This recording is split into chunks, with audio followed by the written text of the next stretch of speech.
Kalau Zainuddin Amali sudah mundur jadi Menteri Pemuda dan Olahraga, dia harusnya ikut mundur dong. Ratu Tisa tugasnya apa? Plus 12 anggota Esko.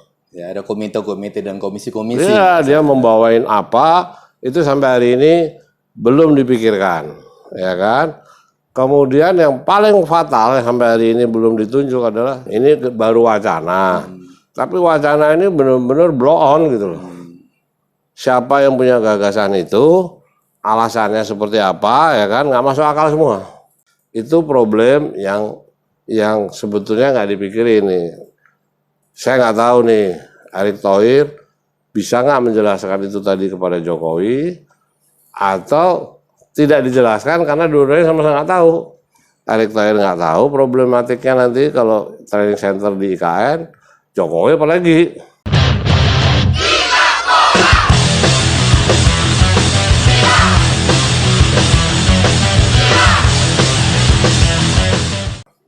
Bravo, Cocomeo Channel. Kali ini Cocomeo Channel dalam nuansa yang berbeda akan berduet dengan Mbah Coco. Apa kabar Mbah Coco? Sehat.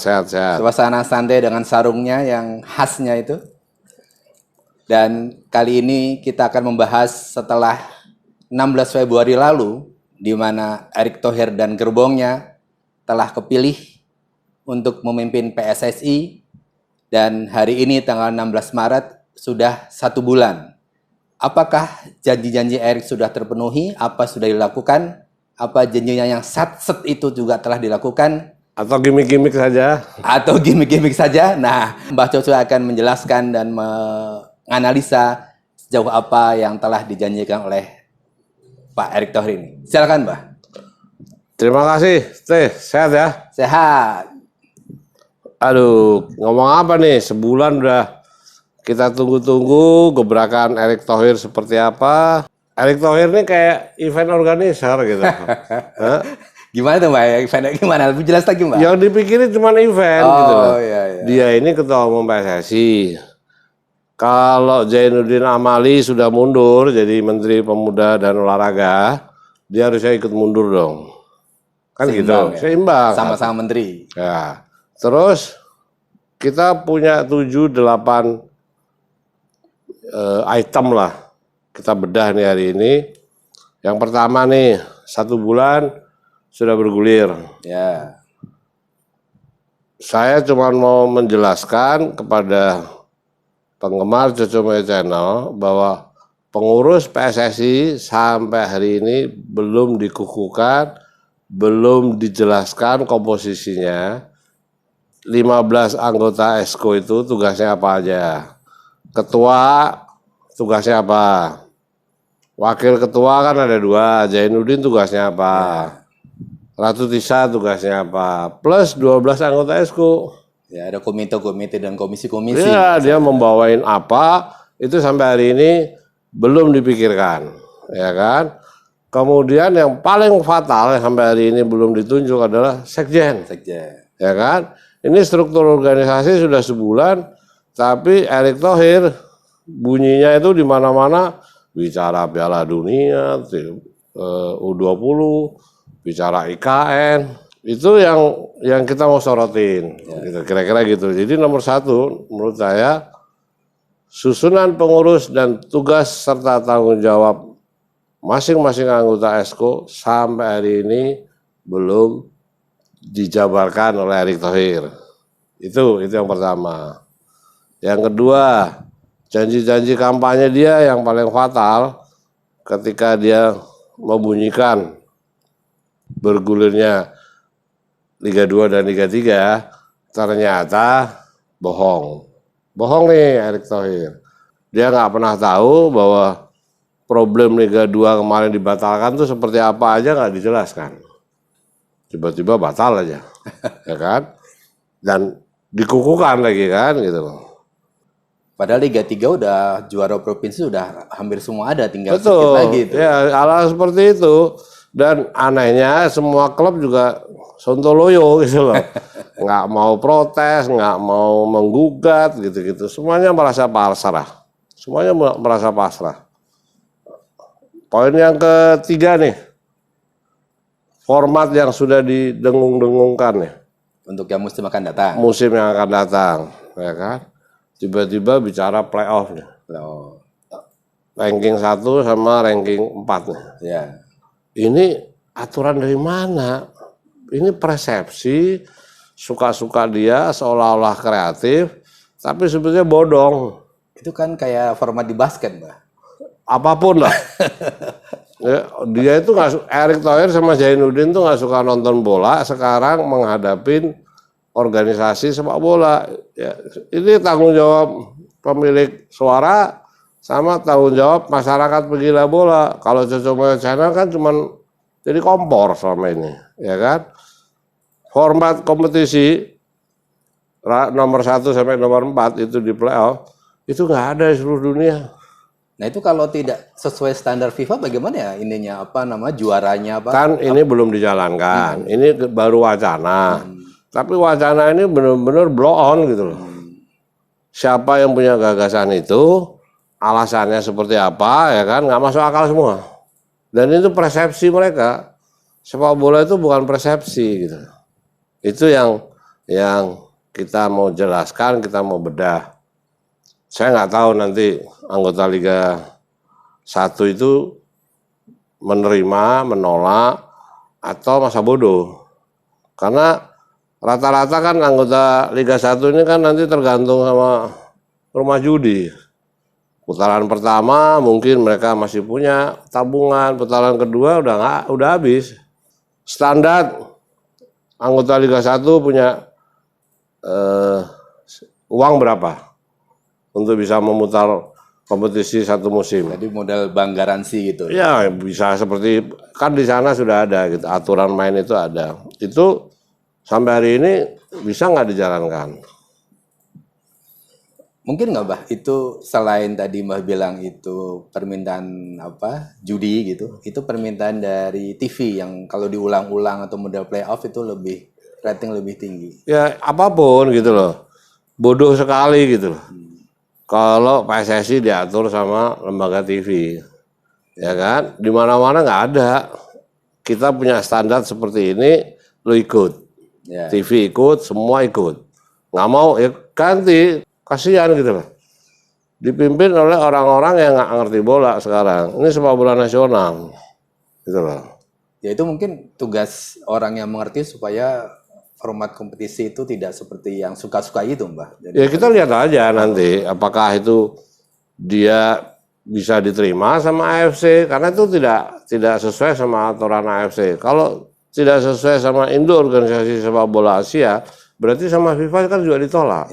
Ya kan? Kita lihat aja. Ini wacana yang nabrak-nabrak yang menurut saya nih itu tadi karena ketidakpahaman tentang sepak bola itu seperti apa sekarang, sepak bola modern seperti apa, yang katanya dipimpin oleh orang profesional, tapi ternyata masih kosong gitu loh.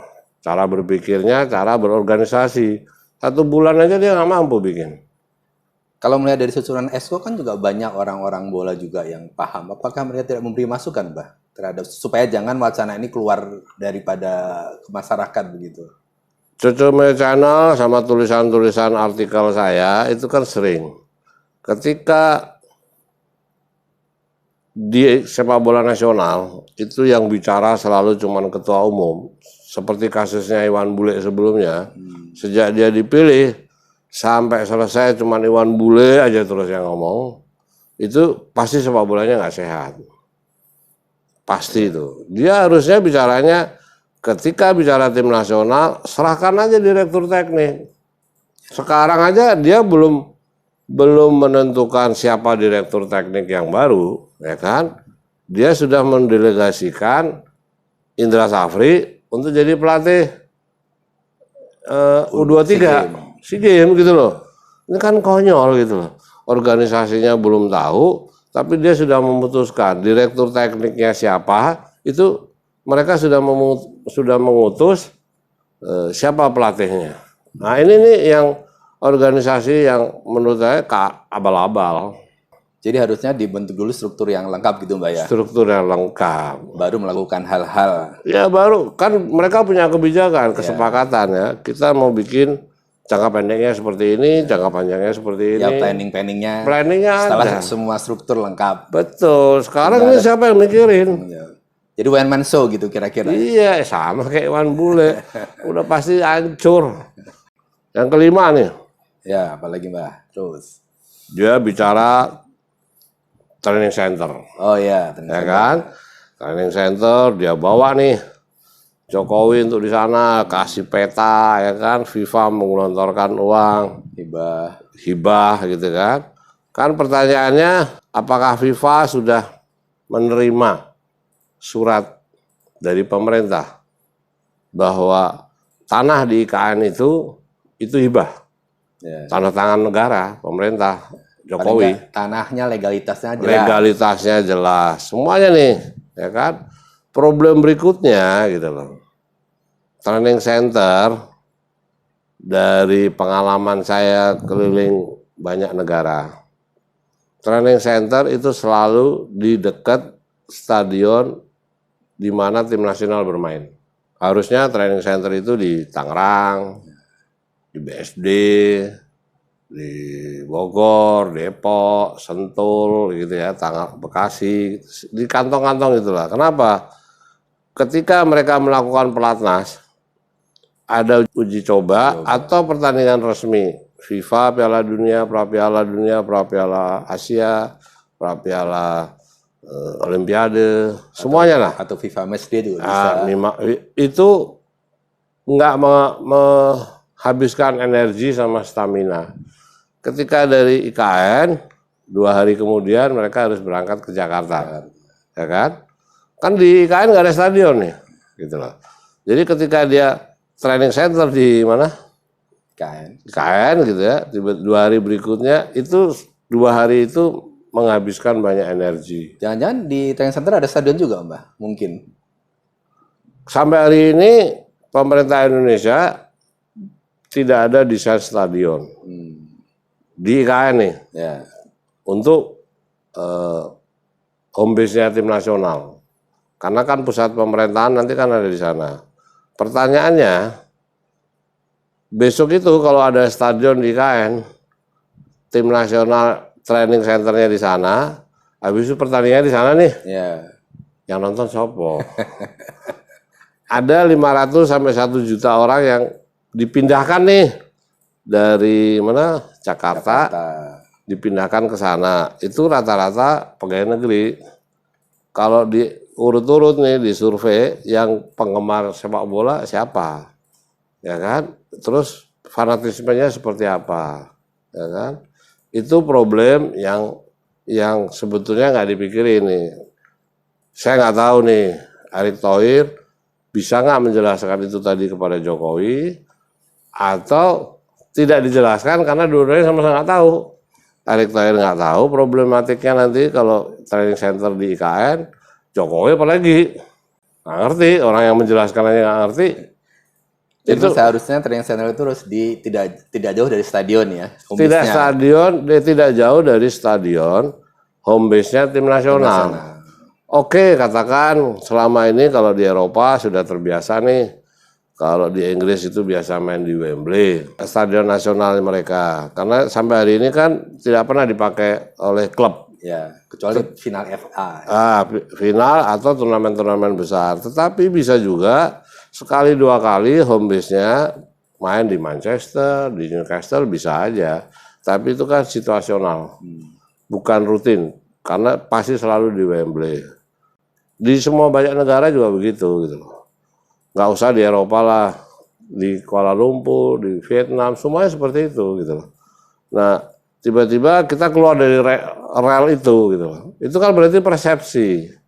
Terus format kompetisi lagi-lagi persepsi gitu loh. TCIKN lagi-lagi persepsi gitu loh. Kacau gitu loh. Kalau semuanya masih digunakan dengan cara pandang persepsi, mindsetnya nggak sesuai sama standar mengelola sepak bola gitu ya, itu kan kacau. Iwan Bule kemarin semua pakai persepsi, ya kan? Bagaimana kelanjutannya Sintayong nanti di tim nasional? Itu juga masih persepsi gitu. Apakah dipertahankan atau tidak? Itu kan tahun ini kan selesai. Iya. Kan harusnya ada komitmen, ada draft kontrak yang sudah ditandatangani semuanya gitu. Itu kan harus dipikirkan gitu. Terus sudah ada dirteknya segala harusnya. Ya itu kan melalui dirtek gitu. Ini dirteknya belum ada gimana? Baik, terima kasih Mbah. Tadi review kepengurusan Erick Thohir selama 1 bulan, di mana belum ada kepengurusan yang lengkap, bahkan sekjen pun tidak ada. Dan juga tentu Erick Thohir akan sendirian terus kalau belum bentuk pengurus. Dan selanjutnya juga akan kita review yaitu persiapan untuk ke depan menjelang U20 Piala Dunia di Indonesia. Nantikan terus di Coco Meo Channel. Adios, Coco Meo Channel.